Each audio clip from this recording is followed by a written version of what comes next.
Se ne parla in realtà da sempre, ma solo negli ultimi anni con concretezza. Ci riferiamo alla possibile fusione tra i comuni di Cammarata e San Giovanni Gemini. Adesso c'è un progetto. Due comuni così vicini da avere una strada in comune che si avviano alla formazione di un'unica realtà amministrativa.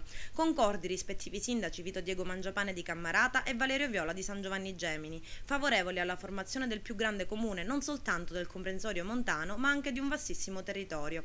Si tratta di un importante ed innovativo progetto. Cammarata e San Giovanni Gemini sarebbero infatti i primi due comuni a fondersi in Sicilia ed è circa un anno che un'apposita commissione studia il processo di fusione, i cui risultati sono oggi stesi nero su bianco su un documento fotocopiato in circa 30.000 copie e distribuite ai cittadini di ambedue comuni in occasione della festa di Gesù Nazareno.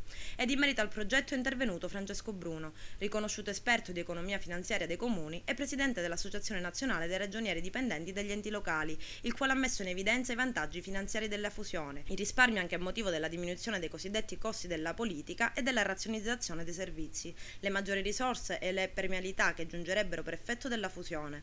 Altro importante dato fornito è stato quello riguardante il fatto che il nuovo comune per i primi anni non dovrebbe sottostare al patto di stabilità e l'assessore regionale alle autonomie locali Caterina Chinnici ha espresso l'apprezzamento e l'interesse del governo siciliano per questo progetto. Ha preannunciato che, prendendo spunto da questa iniziativa, presenterà nei prossimi giorni un progetto di legge per la concessione di benefici finanziari ai comuni sorti per fusione. Tra le prossime iniziative annunciate dal coordinatore intercomunale del progetto Nino Margagliotta la scelta del nome del comune, che verrà fatta sottoponendo al parere dei cittadini alcune denominazioni individuate nel rispetto della storia delle origini e dei toponimi attuali.